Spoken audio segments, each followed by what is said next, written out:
Hai teman-teman, hai Akademia. Saya Ricky Arswendi kembali lagi di Ruang Komunikasi Ricky Arswendi. Apa kabar nih? Kayaknya WFH gini kita masih butuh pakai banget nih untuk banyak belajar tentang sesuatu yang mungkin tidak bisa kita dapatkan melalui praktek secara langsung. So, nggak ada salahnya buat teman-teman untuk ikut menjadi bagian dari Ruang Komunikasi Ricky Arswendi. Yuk, kita belajar bareng tentang dunia public speaking. Pada kesempatan hari ini saya akan sharingin tentang jenis-jenis MC. Nah, buat teman-teman yang mungkin sebagian dari teman-teman pernah coba untuk beberapa jenis MC, di sini saya mau ngasih tahu nih bahwa sebenarnya MC itu sendiri ada beberapa loh jenis-jenisnya. Ada beberapa orang yang mengkategorikan MC itu ke dalam dua kategori. Yang pertama itu adalah MC informal, yang kedua adalah MC formal. Sementara saya sendiri mengklasifikasikan atau mengkategorikan MC itu ke dalam tiga kategori. Yang pertama adalah MC informal. MC informal ini menurut saya itu eventnya misalnya ketika teman-teman menjadi MC untuk acara, kegiatan-kegiatan exhibition, pameran, musik, dan seterusnya. Kemudian kategori kedua adalah jenis MC semi formal. Yang ini biasanya saya kategorikan ke dalam acara-acara meeting, kemudian acara seminar, dan workshop. Dan yang terakhir adalah MC formal. MC formal ini saya kasih contoh adalah MC yang kegiatan-kegiatannya itu sangat-sangat sakral. Misalkan acara-acara yang melibatkan tamu negara, misalkan 17-an.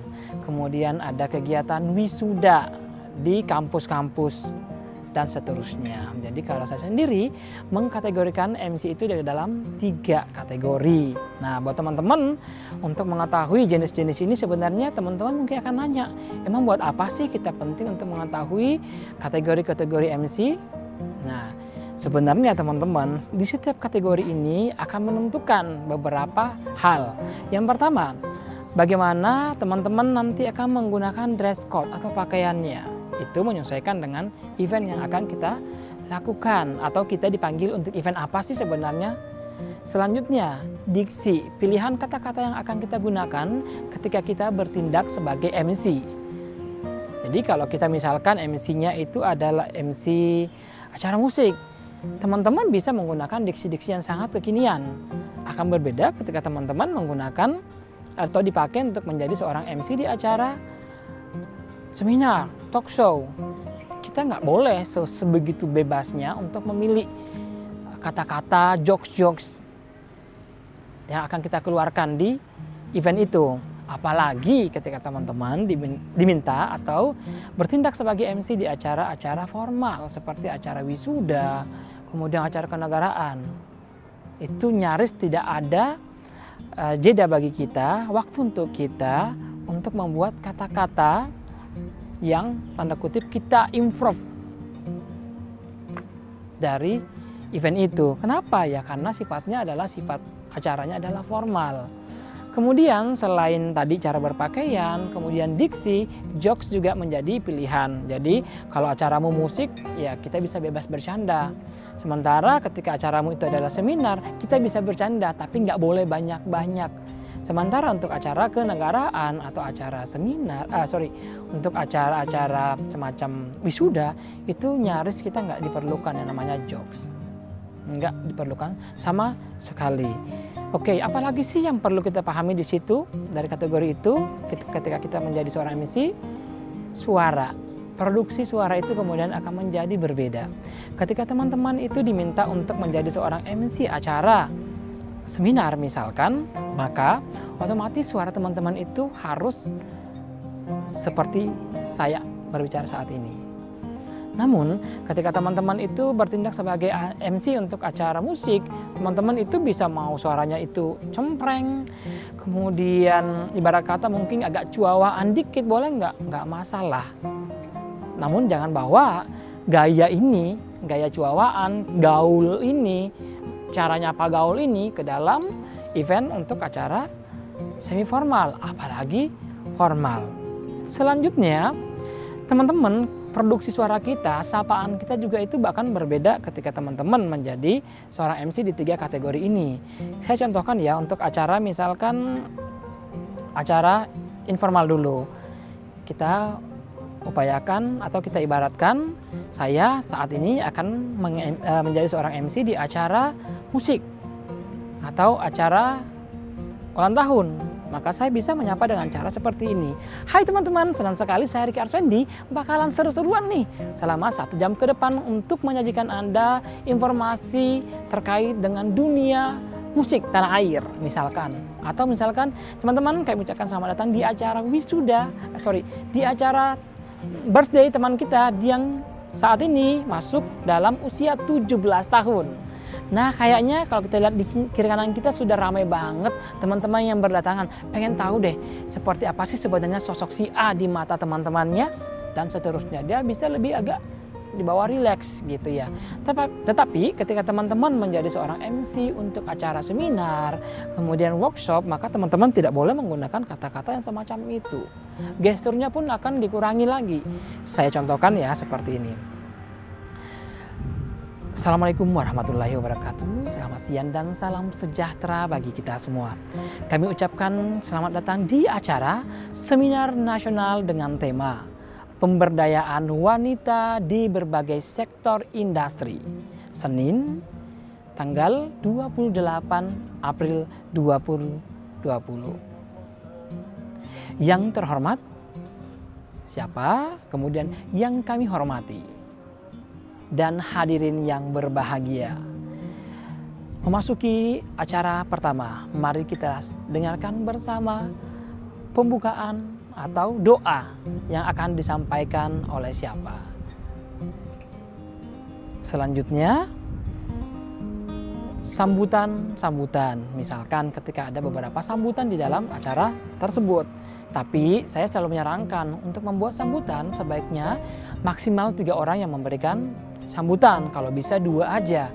Sementara yang paling sering keliru adalah biasanya kalau kita masuk ke dalam suatu event itu ketua panitia itu memberikan sambutan. Itu sebenarnya salah loh. Harusnya sambutan itu diberikan oleh 2 orang aja. Misalkan ya ada pejabat yang paling tinggi. Anggaplah kalau acara kampus itu rektor. Kalau misalkan di kampus, kalau dia itu di acara acara kampus itu rektor, atau acara di kantor misalkan kita pakai dekan atau naik lagi levelnya menjadi rektor. Nah ketika misalkan acaranya itu ada 2 yang masih sambutan, maka si ketua panitia ini, saya ingatkan kembali, berfungsi sebagai orang yang akan menyampaikan laporan ketua panitia. Maka susunannya seperti ini ketika saya menjadi seorang MC. Laporan ketua panitia kepada siapa kami silahkan. Selanjutnya adalah sambutan sekaligus membuka acara secara resmi yang akan disampaikan oleh rektor universitas apa dan seterusnya. Kalau misalkan sambutannya akan sampaikan oleh misalkan direktur kamu plus beliaunya akan menjadi pembuka acara, maka kamu boleh mengatakan sambutan sekaligus berkenan membuka acara workshop oleh direktur, sebutkan namanya siapa ya. Jadi ini untuk contoh-contoh acara-acara yang semi formal. Dan yang terakhir adalah acara untuk informal. Acara informal ini sesungguhnya menurut saya nggak semua orang itu memiliki timbre suara yang cocok. Termasuk sebenarnya saya menganggap suara saya pun sebenarnya agak kurang cocok. Tapi balik lagi, kurang cocok itu bukan berarti kita tidak mampu. Tapi kita bisa kok mensiasatinya dengan teknik miking. Oke, saya contohkan dulu ya untuk bagaimana sih produksi suara ketika kita menjadi seorang MC untuk acara formal. Contohnya seperti ini. Rektor Universitas Mercu Buana memasuki ruang acara. Hadirin dimohon berdiri. Hadirin disilahkan duduk kembali. Misalkan seperti itu timbrenya. Atau ketika misalkan kita sudah masuk ke rundown. Menjadi misalkan seperti ini. Menyanyikan lagu kebangsaan Indonesia Raya. Hadirin dimohon berdiri. Hadirin kami silahkan duduk kembali, dan seterusnya. Jadi 3 kategori MC ini ternyata ini memiliki beberapa perbedaan dan menuntut setiap orang untuk memberikan perlakuan, manner yang berbeda. Jadi ketika teman-teman ini bertindak sebagai MC-nya informal, kita bisa pakainya kayak casual atau menyesuaikan dengan temanya. Kemudian ketika kita menjadi seorang MC untuk acara semi formal, maka usahakan untuk menggunakan pakaian yang setelannya juga lebih ke semi formal atau formal. Dan terakhir, ketika teman-teman disetting untuk acara-acara formal, maka wajib hukumnya untuk mengikuti tata cara berpakaian versi acara tersebut, karena di acara formal itu dia punya beberapa aturan-aturan yang kita sebutnya adalah aturan protokoler. Oke, so jangan pernah lupa untuk selalu belajar dan belajar. Buat teman-teman yang ingin berprofesi atau ingin menjadi seorang MC, jangan pernah ragu untuk selalu meningkatkan confidence teman-teman dan tetap mencoba. Sekian dari saya, selamat siang dan sampai ketemu di video-video selanjutnya.